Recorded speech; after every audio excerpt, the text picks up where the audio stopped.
यूं तो मानव जीवन में हर पल कुछ ना कुछ घटते रहता है।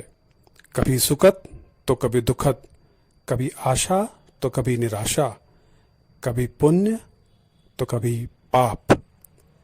इसी प्रकार की एक घटना 10 जून 2019 की है।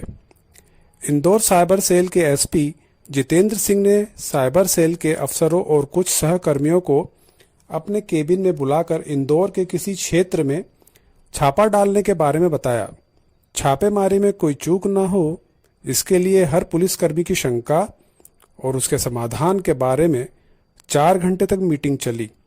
इसके बाद एसपी जितेंद्र सिंह के निर्देश पर रात लगभग 12:30 बजे 2 टीमें बनाई गई। इन टीमों में एसआई राशिद खान, आमोद राठौर, संजय चौधरी, विनोद राठौर, रीना चौहान, पूजा मुबेल, अंबाराम प्रधान व सिपाही आनंद, दिनेश, रमेश, विजय, विकास, राकेश और राहुल को शामिल किया गया। इन टीमों को C21 मॉल के पीछे स्थित टारगेट पर धावा बोलना था। समय तय कर दिया गया था। मामला काफी गंभीर था, इसलिए टीमों के रवाना होने के बाद एसपी जितेंद्र सिंह बैकअप देने के लिए ऑफिस में ही बैठे रहे। उन्हें भेजी गई टीमों से मिलने वाली सूचनाओं का इंतजार करना था। साइबर सेल के एसपी जितेंद्र सिंह को 25 दिन पहले C21 मॉल के पीछे स्थित प्लाजा प्लेटिनम के 2 तलों पर संदिग्ध गतिविधियां संचालित होने की जानकारी मिली थी। एसआई राशिद खान ने जो सूचना जुटाई थी, उसके अनुसार प्लेटिनम में 2 ऑफिस रात को 11 बजे खुलते थे और सुबह होते ही बंद हो जाते थे। लगभग 100-125 युवक युवतियां रात 11 बजे ऑफिस में जाते थे। इसके बाद तक सुबह तक के लिए शटर बंद हो जाता था। वहां क्या होता है, इसका किसी को पता नहीं था। हाँ, इतना आभास जरूर था कि वहां जो भी होता है वो कानून के दायरे के बाहर थी। एसपी जितेंद्र सिंह ने इस संबंध में जो जानकारी जुटाई, उसमें पता चला कि संदिग्ध ऑफिस के मालिक पिनाकल डीम व श्रीराम एन्क्लेव में रहने वाले जावेद मेनन और राहिल अब्बासी हैं, जो रईसी की जिंदगी जी रहे हैं। ये लोग क्या काम करते हैं, इसकी जानकारी किसी को नहीं थी। एसपी जितेंद्र सिंह को जब से बड़ी बात यह पता चली कि इन ऑफिसों में काम करने वाले युवक युवतियों में 80% से अधिक भारत के पूर्वोत्तर राज्यों से हैं, जावेद ने उन लोगों को आसपास के इलाकों में किराए पर फ्लैट लेकर दे रखे थे। पूर्वोत्तर के नागरिक आसानी से इंदौर के लोगों में घुल मिल नहीं सकते थे, इसलिए साफ था कि ऐसे कर्मचारियों का चुनाव आमतौर पर तभी किया जाता है जब संबंधित व्यक्ति अपने कार्यकलाप को गुप्त रखने की मंशा रखता हो। एसपी जितेंद्र सिंह इस बात को अच्छी तरह समझते थे, इसलिए दबिश देने पर आपराधिक गतिविधियों का खुलासा हो सकता था। एसपी साहब ने इस मामले की सूचना पुलिस महानिदेशक पुरुषोत्तम शर्मा, अतिरिक्त पुलिस महानिदेशक राजेश गुप्ता व अतिरिक्त पुलिस महानिदेशक अशोक अवस्थी को पहले दे दी थी। अब उन्हें परिणाम का इंतजार था। उस समय रात का 1 बजा था जब एसआई राशिद खान की टीम ने C21 मॉल के पीछे स्थित टारगेट के दरवाजे पर दस्तक दी। कुछ देर के इंतजार के बाद शटर उठाया गया तो एसआई राशिद खान पूरी टीम के साथ धड़धड़ाते हुए अंदर दाखिल हो गए। ऑफिस में अंदर रखी करीब 20-22 टेबलों पर 60 से 70 कंप्यूटरों की स्क्रीन चमक रही थी। 110 से 112 के आसपास युवक युवतियां एक ही स्थान पर मौजूद थे। उस दिन किसी महिला कर्मचारी का जन्मदिन था, इसलिए ऑफिस का मालिक जावेद मेनन भी वहां मौजूद था। उसने युवती का जन्मदिन सेलिब्रेट करने के लिए खुद ही केक मंगवाया था। पुलिस को आया देख वहां मौजूद सभी कर्मचारी घबरा गए। राशिद खान की टीम ने उन्हें केक काटने का समय दिया। इसके बाद वहां चल रहे कंप्यूटरों की जानकारी खंगाली गई तो टीम की आंखें फटी रह गई। वास्तव में वहां की 2 मंजिलों पर 2 ऐसे कॉल सेंटर चल रहे थे जो इंदौर में बैठकर हाईटेक तरीके से अमेरिकी नागरिकों को ठगने का काम करते थे। कॉल सेंटर के मालिक जावेद मेनन ने पहले तो पुलिस को अपने द्वारा किए जा रहे काम को लीगल ठहराने की कोशिश करते हुए वहां से खिसकने की सोची, लेकिन साइबर सेल की सतर्कता से उसे ऐसा मौका नहीं मिला। इस दौरान हुए खुलासे की जानकारी मिलने पर एसपी जितेंद्र सिंह खुद भी मौके पर पहुंच गए। उनके पहुंचने के बाद देर रात शुरू हुई कार्रवाई अगले दिन सुबह तक चली।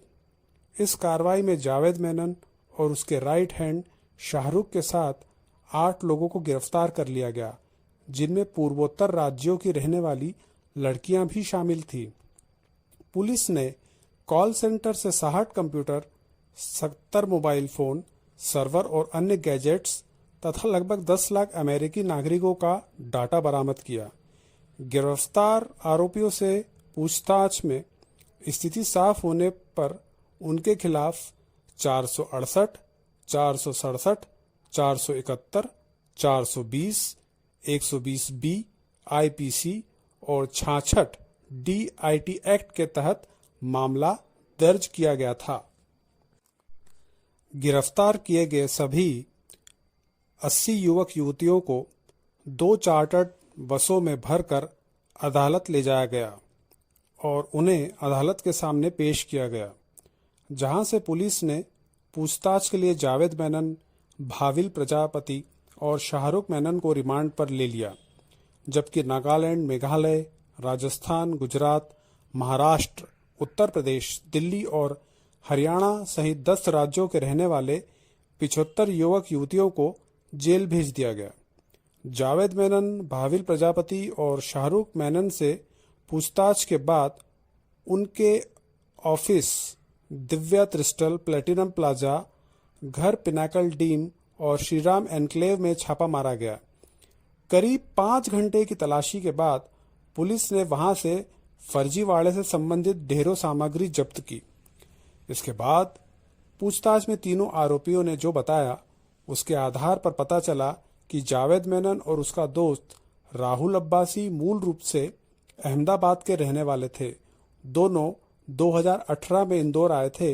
यहाँ उन्होंने बीपीओ कंपनी की आड़ में कॉल सेंटर शुरू किए। इंदौर में दोनों ने जिस कंपनी के नाम से किराए पर इमारतें ली वे विपिन उपाध्याय के नाम से रजिस्टर्ड हैं, जबकि इसके वास्तविक मालिक जावेद और राहिल हैं। कंपनी विपिन के नाम थी, इसलिए कंपनी के नाम से ही किराए का एग्रीमेंट किया गया था। विपिन को पूरी बात की जानकारी थी। इसके बदले वह जावेद और राहिल से अपना नाम इस्तेमाल करने का करीब 1 लाख रुपए महीना किराया लेता था। जावेद और राहिल काफी शातिर दिमाग थे। दोनों जानते थे स्थानीय स्तर पर ठगी का कारोबार ज्यादा दिन नहीं चल पाएगा, इसलिए फर्जी कॉल सेंटर के जनक माने जाने वाले सागर टक्कर और शग्गी से प्रेरणा लेकर दोनों ने the United states social security administration नाम पर अमेरिकी नागरिकों को ठगने की योजना बनाई। उन्होंने पहले अहमदाबाद, फिर पुणे में कुछ समय तक ठगी का कारोबार करने के बाद इंदौर का रुख किया। इंदौर में दोनों 2018 से इस तरह के 2 कॉल सेंटर चला रहे थे। इस काम के लिए उन्होंने काफी हाईटेक उपकरण जमा कर रखे थे। अमेरिकी नागरिकों को झांसा देने के लिए पूर्वोत्तर राज्यों के युवक युवतियों को नौकरी देने के नाम पर अपने साथ जोड़ लिया था। इसके 2 कारण थे। पहला तो यह कि इन राज्यों के युवकों की अंग्रेजी भाषा पर अच्छी पकड़ होती है। दूसरे, उनका अंग्रेजी का बोलने का लहजा अमेरिकी लहजे से काफी मिलता जुलता होता है। इंदौर में जावेद और राहिल के 2 कॉल सेंटरों से जो 75 से ज्यादा युवक युवती पकड़े गए, उन्हें जावेद रहने खाने के खर्च के अलावा 22,000 रुपए प्रति माह वेतन देता था। सभी के रहने के लिए इंदौर की महंगी कॉलोनियों में 30,000 रुपए प्रति माह किराए पर फ्लैट लिए गए थे। युवक युवतियों को एक साथ रहने की सुविधा दी गई थी। शटर बंद करके करते थे काम, चूंकि ठगी अमेरिकी नागरिकों से की जाती थी। इसलिए जावेद का कॉल सेंटर रात 10 बजे खुलता था। वजह यह है कि जब भारत में रात के 10 बजे होते हैं तब अमेरिका में सुबह के लगभग 11 बजे का समय होता है। रात के 10 बजे शटर उठाकर सभी कर्मचारियों को अंदर कर शटर बंद कर दिया जाता था, जिसके बाद असली खेल शुरू होता था। लीड जैक, इन्फोकॉम और सर्वर के माध्यम से एक साथ 10,000 अमेरिकी नागरिकों को वॉइस मैसेज भेजा जाता था। Message the United states social security administration अधिकारी की तरफ से भेजा जाता था, जिसमें कभी कर चोरी तो कभी उनकी गाड़ी के आपराधिक मामले में इस्तेमाल किए जाने की रिपोर्ट से संबंधित वॉइस मैसेज होता था। इसके अलावा ऐसे ही कई दूसरे मामलों में उनके खिलाफ शिकायत मिलने की बात कहकर एक टोल फ्री नंबर पर कांटेक्ट करने को कहा जाता था। वॉइस भेजने वाली नॉर्थ ईस्ट की लड़कियां इस लहजे में मैसेज देती थी कि कोई भी अमेरिकी नागरिक उनके अंग्रेजी बोलने के लहजे से यह नहीं सोच सकता था कि वह किसी भारतीय लड़की की आवाज है। इसके लिए मैजिक जैक डिवाइस का उपयोग किया जाता था। मैजिक जैक एक ऐसी डिवाइस है जिसे कंप्यूटर व लैंडलाइन फोन से कनेक्ट कर विदेशों में कॉल कर सकते हैं। इससे विदेश में बैठे व्यक्ति के फोन पर फेक नंबर डिस्प्ले होता है। यह वॉइस ओवर इंटरनेट प्रोटोकॉल के प्लेटफॉर्म पर चलती है। इससे अमेरिका और कनाडा में कॉल कर सकते हैं और रिसीव भी कर सकते हैं। एसपी जितेंद्र सिंह के अनुसार ठगी का कारोबार 3 स्तर पर पूरा होता था। ऊपर बताया गया काम डायलर का होता था। इसके बाद शुरू होता था ब्रॉडकास्टर का, जिन 10,000 अमेरिकी नागरिकों को फर्जी तौर पर the United states social security administration अधिकारी की ओर से नियम तोड़ने या किसी अपराध से जुड़े होने की शिकायत मिलने का फर्जी वॉइस मैसेज भेजा जाता था। उनमें से कुछ ऐसे भी होते थे जिन्होंने कभी न कभी अपने देश का कोई कानून तोड़ा होता था। इससे ऐसे लोग और कुछ दूसरे लोग डर जाने के कारण मैसेज में दिए गए नंबर पर फोन करते थे। इन कॉल को ब्रॉडकास्टर रिसीव करता था, जो प्रायः नॉर्थ ईस्ट की कोई युवती होती थी। आमतौर पर ऐसे लोगों द्वारा किए जाने वाले संभावित सवालों का अनुमान उन्हें पहले से ही होता था। इसलिए ब्रॉडकास्टर युवती सामने वाले को कुछ इस तरह संतुष्ट कर देती थी कि वह अच्छा भला आदमी भी खुद को अपराधी समझने लगता था। जब कोई अमेरिकी जाल में फंस जाता था तो उसकी कॉल तीसरे स्टेज पर बैठने वाले क्लोजर को ट्रांसफर कर दी जाती थी। यह क्लोजर पहले तो विजिलेंस अधिकारी बनकर अमेरिकी लैंग्वेज में कठोर कार्रवाई के लिए धमकाता था, फिर उसे सेटलमेंट के मोड पर लाकर gift card, wire transfer, bitcoin और अकाउंट टू अकाउंट ट्रांजैक्शन के ऑप्शन देकर डॉलर ट्रांसफर के लिए तैयार कर लेता था। इसके बाद गिफ्ट कार्ड के जरिए अमेरिकी खातों में डॉलर में रकम जमा करवा कर उसे हवाला के माध्यम से भारत मंगाकर जावेद और राहिल खुद रख लेते थे। हवाला से रकम भेजने वाला 40% अपना हिस्सा काट कर शेष रकम जावेद को सौंप देता था। एसपी जितेंद्र सिंह के अनुसार यह गिरोह रोज रात को कॉल सेंटर खुलते ही एक साथ नए 10,000 अमेरिकी लोगों को फर्जी वॉइस मैसेज भेजने के बाद फंसने वाले लोगों से 3 से 5,000 डॉलर यानी लगभग 3 लाख की ठगी कर सुबह ऑफिस बंद कर अपने घर चले जाते थे। अनुमान है कि जावेद और राहिल के गिरोह ने अब तक लगभग 20,000 से अधिक अमेरिकी नागरिकों से अरबों रुपए ठगे होंगे। उसके पास 10 लाख दूसरे अमेरिकी नागरिकों का डाटा भी मिला, जिन्हें ठगी के निशाने पर लिया जाना था। गिरोह का दूसरा मास्टरमाइंड राहिल छापेमारी की रात अहमदाबाद गया हुआ था, इसलिए वह पुलिस की पकड़ से बच गया, जिसकी तलाश की जा रही है। राहिल के अलावा संतोष, मिनेश, सिद्धार्थ, घनश्याम तथा अंकित उर्फ सन्नी चौहान को भी पुलिस तलाश कर रही है, जो इस फर्जी कॉल सेंटर को 12 से 14 रुपए प्रति अमेरिकी नागरिक डेटा का उपलब्ध कराते थे।